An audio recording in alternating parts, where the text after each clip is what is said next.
Etología. ¿Qué es la etología? Lo primero que hay que saber, ¿qué es eto y qué es logía? Yo siempre les hago énfasis en las palabras, porque a veces en una prueba, si es que no se acuerdan de la definición, el significado, la palabra igual les da una clave, ¿ya? Entonces, ¿qué es eto? Logía ya dijimos que era estudio, ¿cierto? De eto. Comportamiento, bien. Viene del griego, ethos, ¿ya?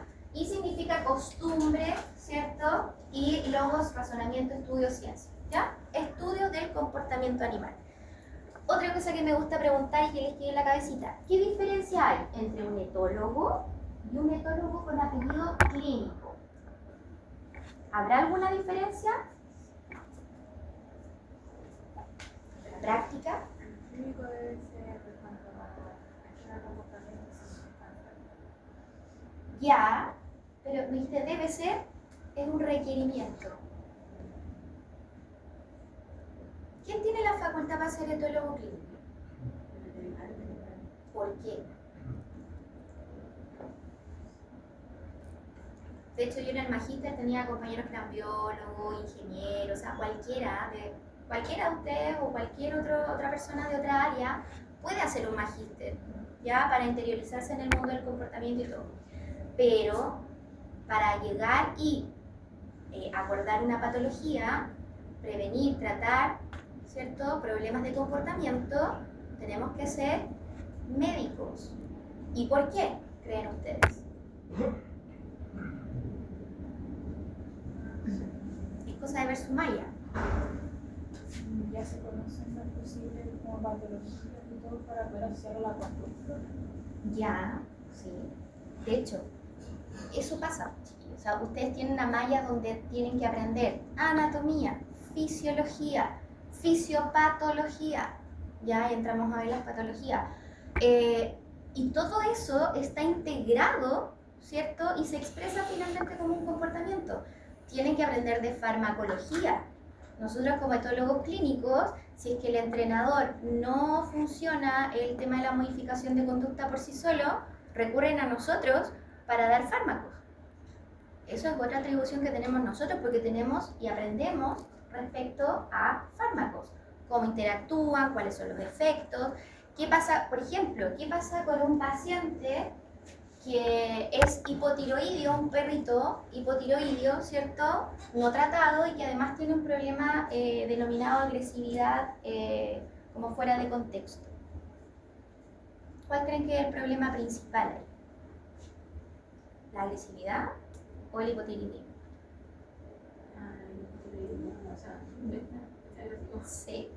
Ahí van a ver después que, por ejemplo, los bajos niveles de hormonas tiroideas están asociados a bajos niveles de neurotransmisores como la serotonina, que hace que nosotros nos sintamos bien y que es la base de todos los ansiolíticos y antidepresivos.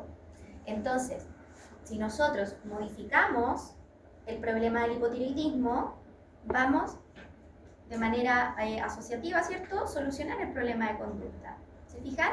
Entonces necesitamos tener conocimientos médicos de medicina general, no se nos puede olvidar eso por muy especialistas que seamos, ¿sí? Porque está todo integrado en un mismo sistema y los comportamientos van de la mano con todos los sistemas. ¿Se entiende? Es como la cistitis idiopática. Exactamente, tiene que ver con el estrés, tiene que ver con la alimentación. Por lo tanto, ahí tenemos que involucrar ciertos especialistas, trabajar con otros colegas. De hecho, por eso también es una disciplina, es una rama de la etología clínica que es interdisciplinaria, ¿sí? Porque yo necesito estar en contacto con los colegas, por ejemplo, que están trabajando con perritos cardiópatas, típico, que siempre pongo al PU, ya, cardiópata, obeso, que está con fármaco y resulta que más encima es súper ansioso. ¿Cómo lo hago para darle ansiolítico? Y sé que tiene una cantidad de medicamentos y además se me suma que el tutor no le gusta darle medicamentos al perro. ¿Cómo soluciona el problema? ¿Se fijan? Entonces ahí se nos va complicando todo y por eso hay que ver caso a caso y empezar a integrar todo el conocimiento, ¿ya? Por eso les digo, empiecen ya a integrar, es súper difícil, pero la idea es ir aprendiendo a ir mezclando todo, porque la uno es ordena, ¿cierto? Nos enseña anato por un lado, fisio por el otro, pero está todo funcionando en un mismo momento. ¿Sí? Y eso es lo que finalmente cuesta, y en un examen de grado obviamente que cuesta más, ¿cierto? Porque tenemos que meter de todo al momento que nos preguntan algo. ¿Sí? Pero la etología es un poco eso al final. Entonces, desde el punto de vista histórico, este interés por los animales y la naturaleza se ha tratado de estudiar y se han postulado distintas hipótesis al respecto, como la famosa teoría de la biofilia. ¿Han escuchado esa palabra o ese concepto? Biofilia, ¿qué significará? Biofilia. Amor por la vida. Ya, amor, atracción, ¿cierto? Por la vida. Y en este caso, ¿cierto? Tiene que ver con que esta teoría postula que los humanos, de manera innata, ¿sí? O sea, llevamos prácticamente en nuestros genes esta atracción por la naturaleza, y ha sido tanto lo que nosotros hemos convivido en estos entornos naturales que, obviamente esto se ha ido estudiando, se han descubierto distintos beneficios que nosotros obtenemos de la naturaleza. De hecho, bueno, hay estudios, como les decía al principio, que indican que si las personas viven en entornos rurales, son mucho más relajadas, son mucho más felices, y es probablemente porque están conviviendo permanentemente con la naturaleza, a diferencia de nosotros que vivimos en la ciudad, y que además tenemos estímulos por todos lados. O sea, yo me atrevería a hacer un estudio de cuántas personas tienen TDAH acá en Santiago versus las personas que viven, no sé, en Coyhaique. ¿Cuál sería la hipótesis ahí? Probablemente. ¿Quiénes están más locos? Nosotros, probablemente. ¿Ya? También, otro ejemplo, ¿por qué de manera natural nos atraen los rostros de cachorritos? Ya sea lo que sea, un patito, un ternerito, todo eso tiene que ver con esta atracción, ¿cierto?, innata por la naturaleza y los beneficios que nos otorgan, principalmente asociados a esto de reducción del estrés. ¿Ya? Como dice ahí, sugiere que los humanos y otros seres tienen un lazo instintivo. ¿Ya? Y eso permite también esta relación que hemos tenido durante mucho tiempo con los animales. ¿Cuál es el lazo o el vínculo más antiguo, creen ustedes, que tenemos nosotros? ¿Con qué especie? Con los perros, que en ese caso, ¿cierto?, los caños antiguos, los lobos, ¿verdad? Bien. Se entiende también, fíjense acá, que esta teoría de la biofilia, de esta atracción innata, también tendría una base evolutiva, es decir, este contacto permanente al fin y al cabo nos ha ayudado a nosotros en favorecer nuestra sobrevivencia y obviamente nuestra reproducción, ¿ya? Por lo tanto tendría una importancia desde el punto de vista de los beneficios, pero también hay una parte innata, una parte, ¿cómo decirlo?, biológica, que es inherente al ser humano. ¿Se entiende? ¿Sí? Vayan diciéndome, chiquillos, porque quizás yo hablo y no me entienden nada. Me dicen sí porque sí, pero ya sí, sigan. No, pues me interesa que vayan entendiendo, vayan preguntando, ¿ya? Cualquier palabra que no entiendan, también pregúntenme, ¿ya? O si no, pongan su celular y entienden. Aquí pueden usar ChatGPT si no entienden algo y me preguntan para confirmar si es verdad lo que está diciendo ChatGPT, ¿ya? Porque también hemos tenido problemas ahí con, no sé si vieron la noticia, de un abogado que ocupó ChatGPT para armar todo un documento y la cacharon y fue heavy, casi se va preso el gallo, ¿ya? Así que pueden usar esas herramientas, pero siempre, por último, pregúntenle a los profes o busquen artículos en bases de datos más formales. ¿Cómo estás? Hola. Hola. ¿Tu perrito? Sí. ¿Perrita o perrito? Perrito. De todos los perros que me han mordido en la vida, han sido Yorkies. Ya. Entonces, todavía estamos en la etapa obviamente precientífica, cuando se empezó a hablar y a observar respecto de esta unión, vínculo, y empezar a entender a los animales, ¿ya? Durante el tiempo de los griegos, ¿verdad?, se entendía que los humanos eran seres más complejos, que tenían esto llamado alma, que los animales simplemente no la tenían, y eran seres irracionales, y por eso había prácticamente una estructura vertical, ya que éramos superiores a los animales, ya por estas capacidades en el fondo. Pero aparece el famoso señor Aristóteles, ¿verdad?, en los tiempos antes de Cristo, y él, no sé, bueno, fue un filósofo tremendo, habló de 1000 cosas, pero también hizo este libro, ya un tratado que se llama Historia de los Animales, que en el fondo yo diría que él fue como el primer zoólogo, ¿sí? El primer zoólogo se dedicó a estudiar a los animales, observar las partes, observar cómo funcionan, y fíjense que incluso empezó a hablar de conceptos asociados a la memoria, a la inteligencia e incluso emociones, ¿ya? Entonces desde ya es importante mencionarlo por la antigüedad que este conocimiento tiene, ¿ya? Incluso sabiendo que la etología y el bienestar son ciencias súper nuevas todavía, estamos en pañales todavía, ¿ya? Pero eso no implica que desde hace tiempo que está esta curiosidad por entender y por estudiar el mundo animal, probablemente por esta atracción, ¿cierto?, por la biofilia. Luego en la Edad Media, sí, es el siglo, ¿qué siglo es ese? Culturas, leceras, pero igual es importante saber estas cosas. Siglo V, ya, bien. En este periodo, no sé si saben, pero en la Edad Media era un tiempo así heavy, o sea, uno hacía cualquier cosa fuera del catolicismo, y éramos herejes, y nos quemaban, y éramos satánicos, todo era como o blanco o negro, entonces, y era todo como súper así sanguinario. Bueno, y aparecieron también estos mismos pensamientos de, como por ejemplo el movimiento del creacionismo, que tiene que ver con esto de que una especie nace tal cual es y no tiene la posibilidad de evolucionar o de cambiar, ¿ya? Eso se llama creacionismo, como dice ahí, que los animales, ¿cierto?, incluso los humanos serían seres inmutables, que no cambian, que no mutan, ¿ya? Por lo tanto, niegan las teorías evolutivas que hoy en día, ¿cierto?, son las que más tienen, digamos, personas que lo argumentan de manera positiva. Y acá hay algunos exponentes como Alberto Magno y Tomás de Aquino, que siguen con este pensamiento de que el hombre o el humano es el único con razonamiento, por lo tanto mantenemos esa estructura de verticalidad entre los humanos y los animales, ¿ya? En el Renacimiento se mantiene este pensamiento, ¿ya? Y aquí destaca el señor Descartes, se escribe así, Descartes, y nuevamente dice que los humanos, al tener la posibilidad de hablar, de tener un lenguaje, tienen alma, ¿ya?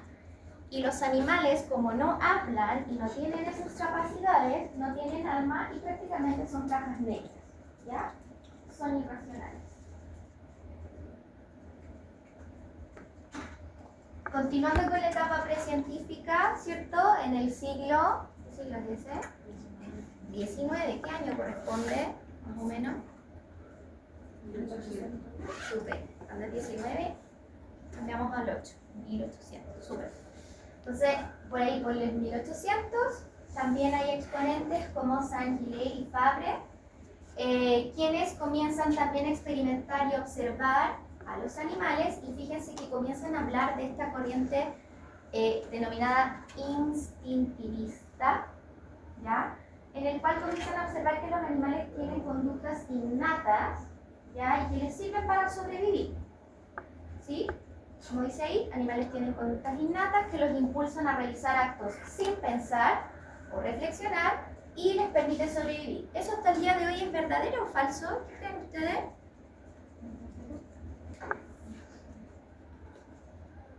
No de todo. Ya, es cierto, pero hay más información. O sea, incluso nosotros tenemos conductas innatas, conductas con las que nacemos, que nos permiten sobrevivir. Un ejemplo. O solo tiene como conducta más como de pensamiento. Ya, los reflejos, frente, por ejemplo, si frente a un peligro, ¿qué hacemos? Podemos correr, hay otros que se paralizan, y eso no lo pensamos, como, oh, viene alguien, estoy en peligro, voy a correr. No hacemos ese proceso porque en pensar ya nos demoramos y nos pueden matar, ¿cierto? Entonces, o también el típico ejemplo de las aves. ¿Qué pasa cuando las aves, los padres le enseñan a volar a los pichones? Los tiran, por cierto, de no sé cuántos metros, obviamente que tienen que volar, ¿sí? Entonces, hoy en día todavía existen estas conductas y que son importantes, pero también existen las conductas aprendidas de las cuales vamos a ir hablando más adelante, ¿ya? Así que, cierto, la observación que hace este caballero, genial, correcta. Y bueno, por supuesto, ya en la etapa científica comenzamos con el señor Charles Darwin. Imagino que han escuchado sobre este caballero, ¿cierto? Que viaja por todo el mundo observando especies animales. Uno de sus tratados o libros más importantes fue el del origen de las especies, en el cual él plantea, ¿cierto?, esta idea macabra de la selección natural, donde el más fuerte, ¿cierto?, es el que va a sobrevivir. Y que eso, ¿cierto?, en una población, con el tiempo, las generaciones de aquellos que han sido o de aquellos que han ido sobreviviendo, esos genes, esa información, se va transmitiendo y va permitiendo la sobrevivencia y reproducción de aquellas poblaciones, ya de aquellas especies. Dentro del concepto de la selección natural, ¿cierto?, también estaría la selección sexual, ¿sí? Y que tiene que ver un poco con lo mismo. Ya hay una suerte de mayor gasto energético, por ejemplo en el caso de los machos, para lograr que una hembra los seleccione, ¿cierto? Eso implica energía para tener más color quizá en las plumas o rituales de movimiento más notorios o en algunas especies enfrentamientos entre machos para, ¿cierto?, demostrar esta superioridad en el enfrentamiento, ¿cierto?, y que puedan ser seleccionados y obviamente esa información se perpetúe en el tiempo, ya en la descendencia. Entonces, finalmente Charles Darwin fue quien comienza a incorporar esto del estudio de la etología conductual. Todavía no se le denomina etología como tal, ¿ya? Pero sí se habla del comportamiento de los animales. Esto es para explicar un poco cómo funcionaba lo que decía Darwin. No sé si se acuerdan, biología, que se hablaba también de la teoría de la generación espontánea. ¿Se acuerdan de eso? Donde en el fondo explicaba, no me acuerdo el autor en este momento, pero explicaba, por ejemplo, que si una jirafa no alcanzaba a alimentarse de X árbol, ¿cierto?, prácticamente al otro día ese mismo individuo le podía crecer el cuello para comer más arriba. ¿Ya? Era como un poco extraño. Pero obviamente Darwin ahí empezó a explicar que esto no, que la evolución finalmente operaba sobre poblaciones, ¿sí? Y que los caracteres que facilitaban la supervivencia y reproducción se perpetuaban a las otras generaciones y esas generaciones iban desarrollando los caracteres que beneficiaban a la especie animal. Y eso, a lo largo del tiempo, ¿cierto?, no es de un día para otro, genera, ¿cierto?, estos cambios que hoy en día se observan. ¿Sí? ¿Se entiende? ¿Sí?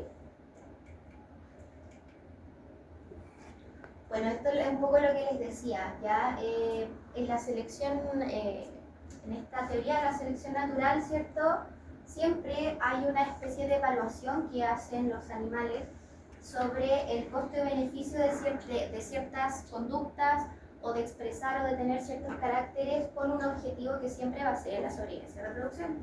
Y aquí está el ejemplo de los pavos reales machos, ¿cierto? De hecho, siempre los machos, sobre todo en aves, son mucho más coloridos, son mucho más bonitos en ese sentido que las hembras, porque la función de ellos, ¿cierto?, es lograr ser seleccionados, ¿sí? Y además las aves son muy visuales, por eso es que también se enfatiza o se ha desarrollado en ellos, ¿cierto?, toda una suerte de coloridos muy bonitos, ¿ya? Entonces, es parte, digamos, del concepto de la selección natural. En este caso, las hembras elegirían a los animales más vistosos, ¿cierto? Que también implica probablemente que tengan otras características beneficiosas para las futuras descendencias. Bueno, Darwin, ¿cierto? Aparte de este tratado ¿cómo se llama? De este librito, ¿verdad? Del origen de las especies, también desarrolla artículos, fíjense, sobre la expresión de las emociones de los animales y del hombre. O sea, él también, al igual que Aristóteles, le llama la atención estas similitudes que existen entre nosotros y los animales. ¿Ya? Y ojo que esto, imagínense el tiempo, no existía, era solamente estudio de observación. ¿Ya? No existía microscopio, no existía tecnología, aparentemente, ¿cierto? Entonces él desarrolla este librito en base a las observaciones que realiza entre comportamientos o expresiones faciales que observaba en hombres y en animales. Entonces acá, por ejemplo, hay un extracto que dice: los jóvenes y los adultos de razas muy distintas, tanto humanos como animales, expresan similares estados mentales con los mismos movimientos. O sea, aparte de observar, ¿cierto?, las estructuras faciales, corporales y el comportamiento, empezó a relacionar esto con qué está ocurriendo dentro de la mente de estos individuos. O sea, está hablando directamente de emociones, ¿ya? De que hay emociones asociadas a expresiones faciales y corporales, ¿cierto? Y que son similares entre humanos y animales. Algunos dibujos de este libro, fíjense que ya observamos conductas que hoy en día todavía vemos en las especies felina y canina. A ver si saben un poquito de comunicación. ¿Qué está comunicando este perrito? Probablemente. Con una foto no es mucho, pues en etología necesitamos ver más videos, pero lo más probable que esté haciendo ese perrito ahí. Exacto, esa es una de las posturas de la invitación al juego. Ahora, ¿sí? Por esta parte. Si tuviera la colita o el tren posterior hacia abajo y mirar hacia arriba, probablemente podría ser un poco más de miedo, ¿cierto? Una postura más de miedo frente al objetivo. ¿Qué está haciendo ese gato ahí?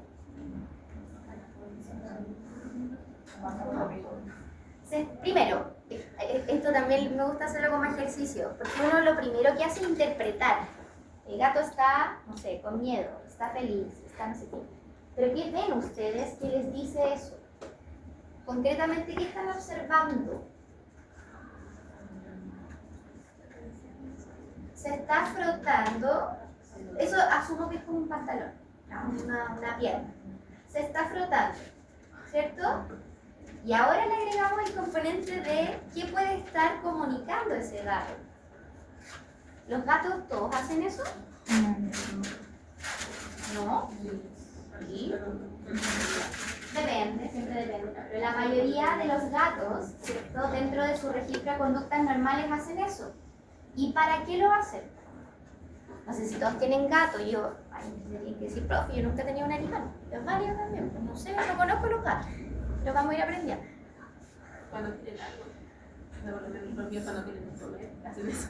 Ya, pero por eso, ¿es algo más positivo o negativo?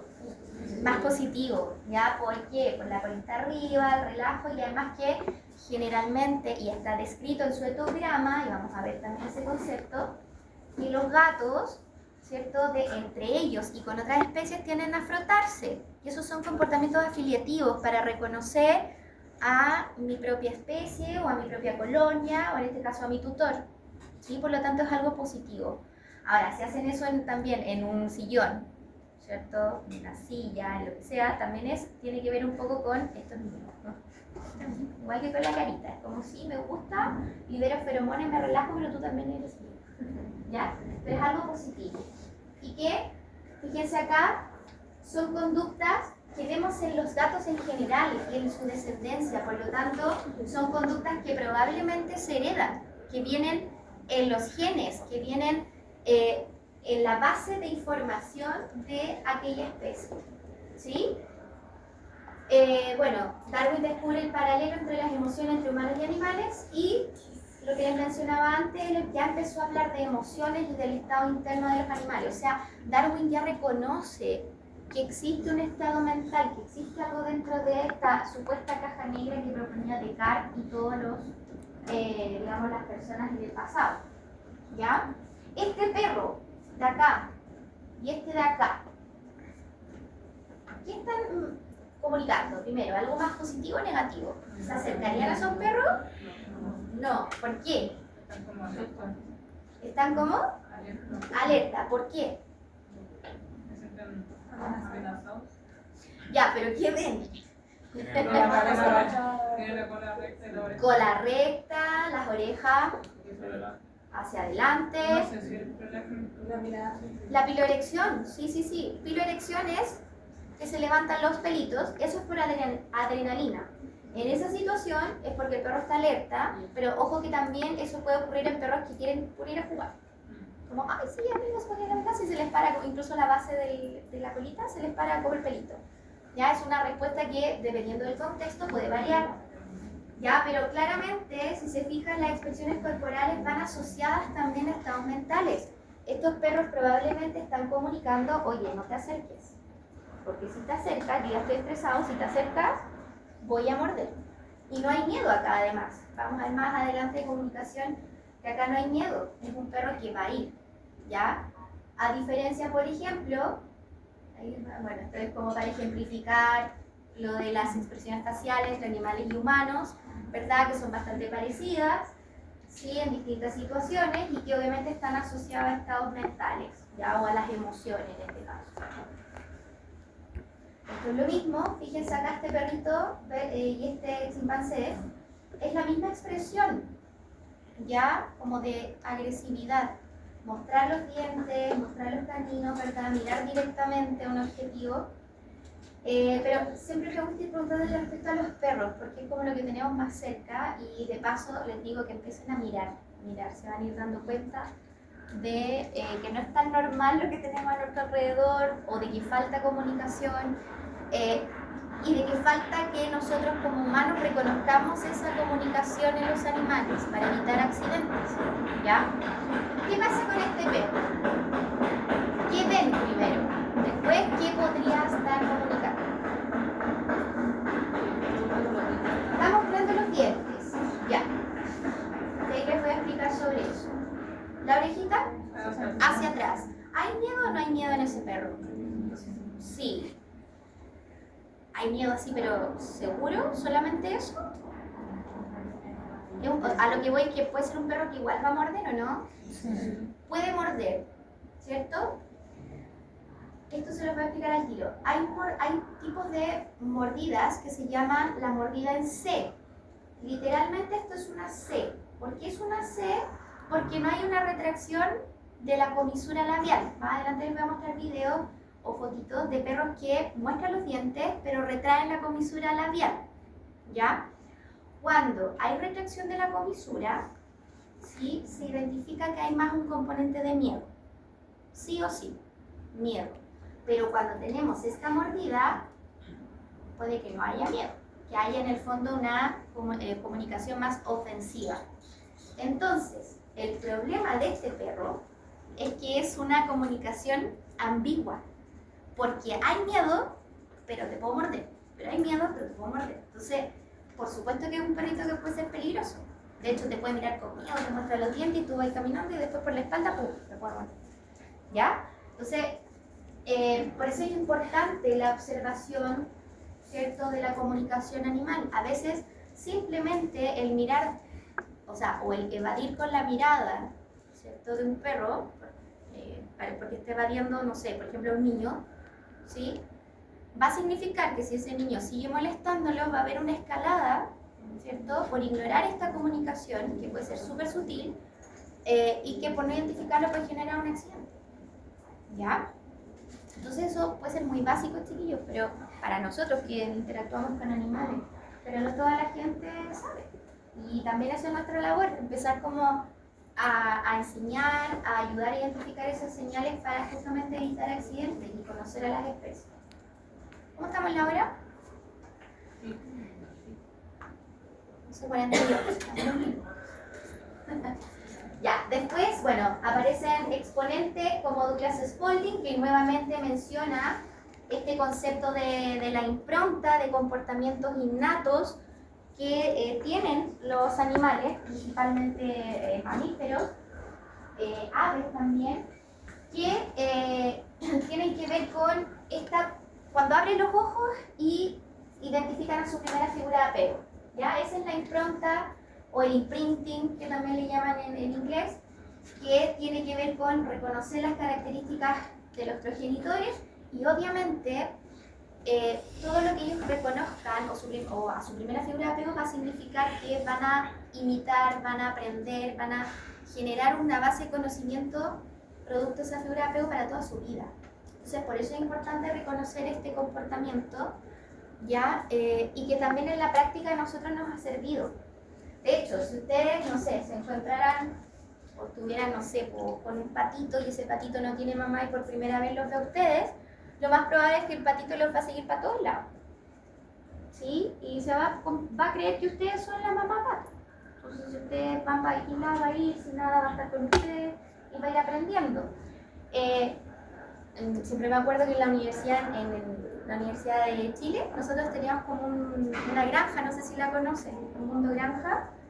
Y me acuerdo que hicieron un proyecto con ovejas, ¿ya? Y para cuidar a las ovejas, seleccionaron un cachorro de Pirineo. ¿Conocen los pastores pirineos? Que son como perros blancos, como una oveja, ¿ya? Y son pastores también. Entonces, desde chiquitito nació y lo primero que vio fueron las ovejas, ¿ya? ¿Y por qué necesitábamos la impronta con las ovejas? Porque en el fondo la idea de él era, o sea, la idea del proyecto era que él cuidara el rebaño, protegiera el rebaño, y para eso teníamos que como manejar, ¿cierto?, todos los estímulos y que lo primero que viera fuera las ovejas, ya, para que se sintiera una oveja más, ¿sí? Y aparte, bueno, se fue entrenando para ir arreando y cuidando a las ovejitas. Esta estrategia se utiliza mucho también para la conservación, ya, si ustedes trabajan en el área de animales silvestres, también la impronta se ha utilizado para preservar ciertas especies, ¿cierto?, en cautiverio, con el objetivo obviamente de preservar la redundancia de la especie, ¿ya? Más adelante les voy a mostrar los experimentos de Lorenz, que también él trabajó con el concepto de la impronta, y hay unos videos también de que fue mamá pato, ¿ya? Y los patitos lo seguían, ¿ya? Y que esto se da incluso entre especies distintas, ¿ya? No es necesario reconocer solamente a un ser de tu especie, sino que, como les acabo de explicar, puede ocurrir entre humanos y animales, ¿ya? Bueno, aparecen otros referentes como George Romains, quien también habla sobre la inteligencia animal, ¿cierto? Sobre esta posibilidad que los animales puedan solucionar problemas, ¿ya?, de distinta índole. Ya estamos en la hora. Quedan 2 minutos nomás, ¿ves? Ya, chiquita, estamos pasando.